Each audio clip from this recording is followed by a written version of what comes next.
प्रज्ञावाणी YouTube channel में आप सभी का स्वागत है। आप सभी प्रियजनों को दीपावली की हार्दिक शुभकामनाएं।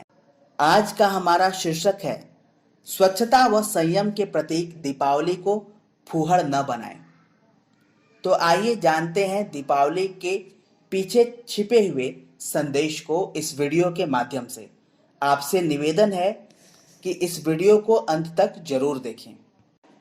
अगर हम दीपावली मनाने की प्रथा या इसके पीछे की कथा की बात करें तो सबसे प्रचलित कथाओं में से एक वो है जब मर्यादा पुरुषोत्तम भगवान श्री राम 14 वर्षों के वनवास के उपरांत अयोध्या लौटे, तो आज ही के दिन अयोध्या वासियों ने उनके लौटने की खुशी में पूरे अयोध्या में दीपक जलाकर, वंदनवार सजाकर एवं सुगंधित द्रव्यों को छिड़ककर उनका स्वागत सत्कार किया था।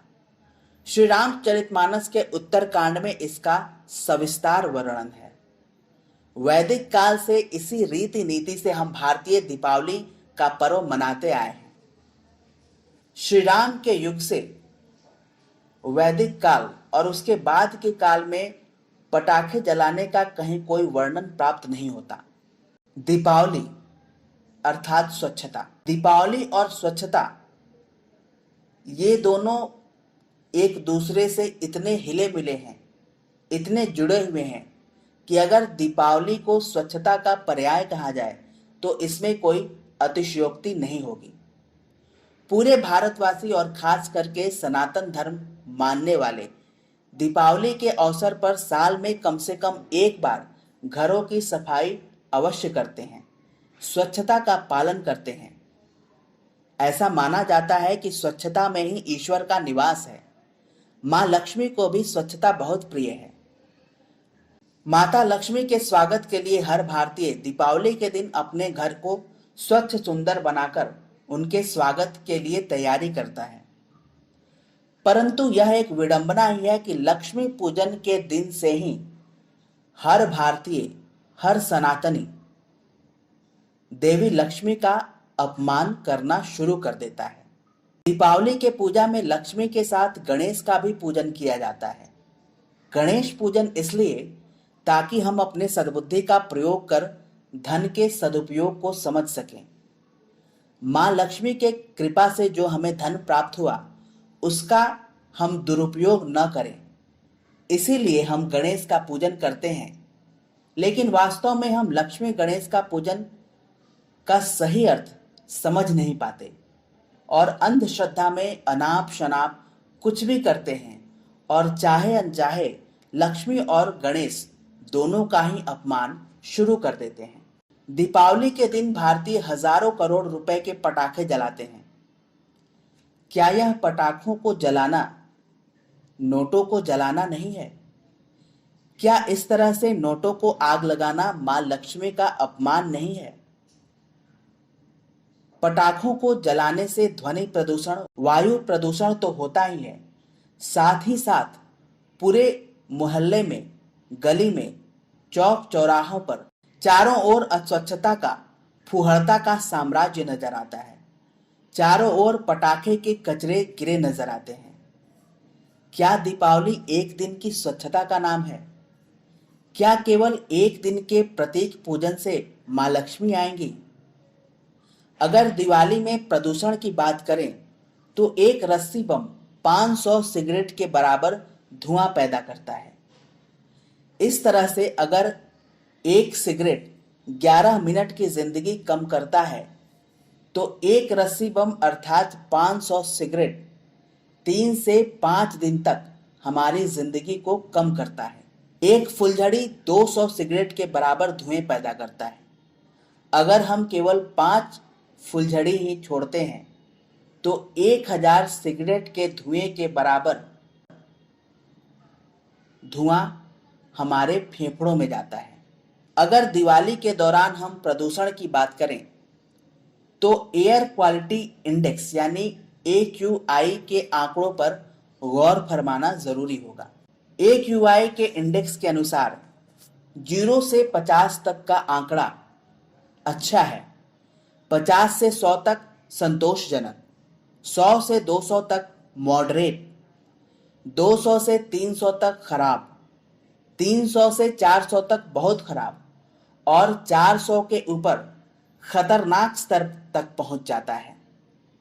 दिल्ली एवं उसके आसपास प्रदूषण अमूमन दिवाली से पहले 450 से 462 तक होता है।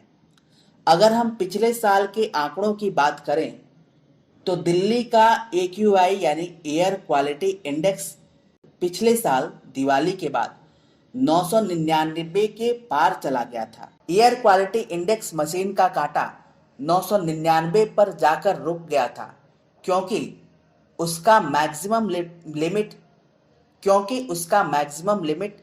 999 ही था। तो इसका मतलब ये हुआ कि वो आंकड़ा 1000 से भी पार हो चुका था। अगर 400 से ऊपर के आंकड़े को खतरनाक श्रेणी में रखा जाता है तो 999 से ऊपर को क्या कहा जाए। दीपावली के दिन पटाखे छोड़ने से फेफड़े के रोगियों को बहुत तकलीफ होती है। अस्थमा वाले मरीज बहुत असहज हो जाते हैं, सांस लेने में बहुत दिक्कत होती है और कई बार तो जान भी चली जाती है। हमारे आसपास हमारे पड़ोसी गली मोहल्ले में छोटे छोटे बच्चे, बहुत मासूम बच्चे, दूधमुहे बच्चे बहुत डरे सहमे महसूस करते हैं। ध्वनि प्रदूषण से वो बिल्कुल घबरा जाते हैं। उन पटाखों के प्रदूषण के साथ साथ ध्वनि प्रदूषण का उन मासूम बच्चों पर क्या असर होता है, क्या हमने कभी गौर किया? हिंदू धर्म या सनातन धर्म विश्व का सर्वश्रेष्ठ धर्म है। इसे सब धर्मों की मां भी कहते हैं। तो क्या वैदिक संस्कृति हमें हुल्लड़बाजी करना सिखाती है? क्या असंवेदनशीलता का नाम भारतीय अध्यात्म है? क्या भारतीय अध्यात्म हमें इसी तरह की दिवाली मनाने की प्रेरणा देता है? भारतीय अध्यात्म उत्शृंखलता का पर्याय कब से हो गया?